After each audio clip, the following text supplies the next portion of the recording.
Vamos testar alguns materiais sob o ponto de vista do seu comportamento frente à corrente elétrica. Aqueles materiais que dão passagem à corrente elétrica são conhecidos como condutores. Geralmente os metais são bons condutores. E os isolantes são outro grupo de materiais que a gente vai testar. E são materiais que oferecem uma grande dificuldade à passagem da corrente elétrica. Vamos mostrar inicialmente o cobre. O cobre é um bom condutor. Revestimento do fio de cobre é um material plástico. Não é um bom condutor, é um isolante. O alumínio, excelente condutor. Muito utilizado comercialmente, não só o cobre como o alumínio, nas redes elétricas. Plástico da caneta. Perceba que a lâmpada não acende. Madeira seca, que forma o lápis, é um isolante. E o grafite que está dentro da madeira, excelente condutor.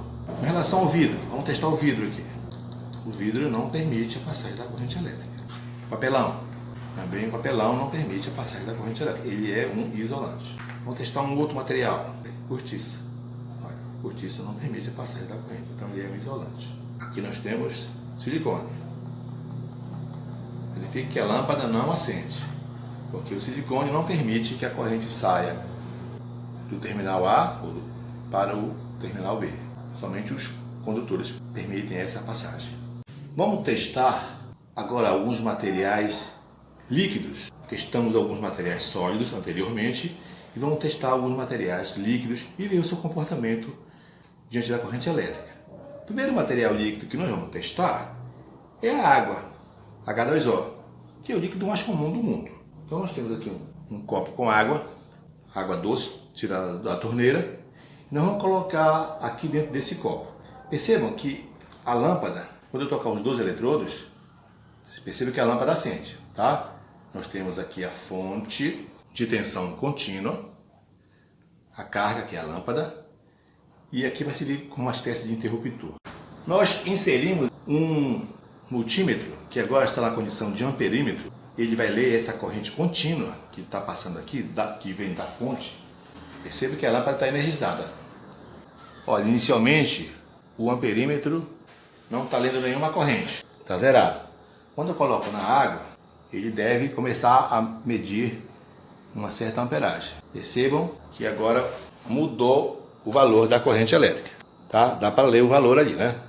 0,11 amperes. Essa escala está em ampere. Esta corrente é que está circulando no circuito, passando pelo filamento da lâmpada.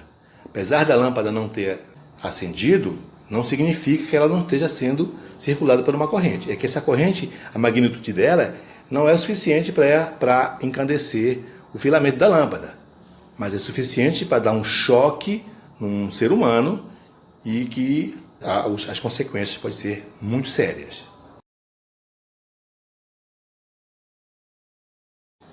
Vamos fazer o seguinte, vamos pegar agora o sal de cozinha e vamos colocar aos pouquinhos aqui na água e observem o comportamento da lâmpada e o valor da corrente elétrica que o multímetro vai acusar. Olha, estou colocando aos pouquinhos. Percebam que já aumentou o valor da amperagem e a lâmpada começou a ficar com filamento incandescente. Eu vou aumentar mais a concentração de sal, cloreto de sódio, e perceba que à medida que eu coloco mais cloreto de sódio, aumenta a luminosidade da lâmpada e aumenta a intensidade da corrente. Por que isso acontece? Porque o cloreto de sódio, quando ele entra em contato com a água, ele se fragmenta em cátion e ânion, que são cátion e que são ânion. Cátion é o sódio, uma carga positiva, e o cloro, que é o ânion, funciona como carga negativa. A circulação desses íons, através da solução aquosa, faz com que a lâmpada acenda. Observem que nesse momento, com a lâmpada acesa, nós temos 0,78 amperes. É a corrente que está circulando no circuito. Apesar de que o circuito está energizado, a lâmpada está apagada, porque aqui os dois eletrodos não estão em contato. E o que tem entre esses dois eletrodos? Nada. O espaço vazio Não, está cheio de ar. Então, nesse momento, o ar está se comportando como uma substância isolante. Entre esse terminal aqui e este, tem ar atmosférico. E ele não está dando passagem da corrente desse terminal para o outro.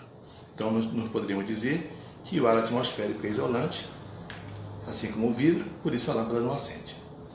Bem, mas vamos falar agora de um outro material. Vamos colocar a urina aqui dentro desse recipiente e ver o que acontece com a nossa lâmpada.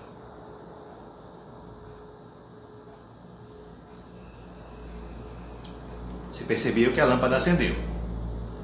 Tá? Então a urina é um excelente condutor elétrico.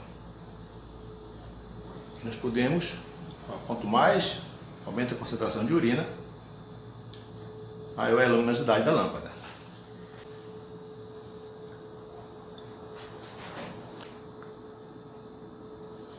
O nosso multiteste registra uma corrente 0,73 amperes.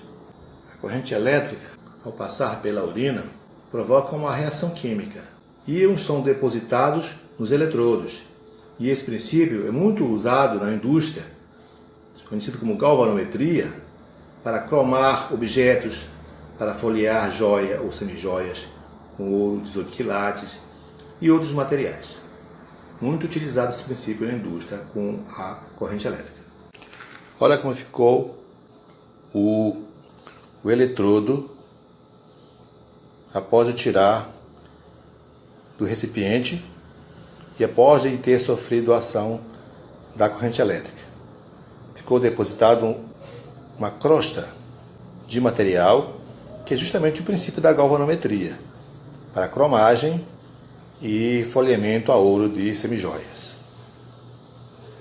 Cromagem de objetos como para-choque de automóveis, tudo que você vê cromado passa por um processo de galvanometria.